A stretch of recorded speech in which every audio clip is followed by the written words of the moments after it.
মার্কেটটাই দেখাবো। আমি পৌঁছে গেলাম সেই মার্কেটে তোমরা দেখতেই পেলে। এই মার্কেট শেখকে ছাড়া এখন বেশ জমজমাট, থেমে থাকেনি কোনো কিছু, এখনও বেশ ভরপুর। এই বাজারে বিক্রি হচ্ছে সবজি, ফলমূল, আরও অনেক কিছু।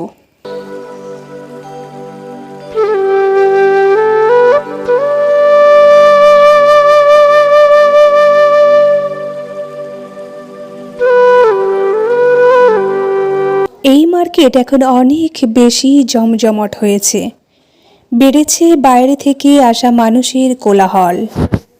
আমি এখন দেখাবো শাহজাহান শেখের মার্কেটের উপরে সেই অবস্থা, কি অবস্থায় আছে সেখানে। চলো তোমাদেরকে দেখাই। ছাদের উপরে উঠে দেখলাম অসাধারণ একটা জায়গা।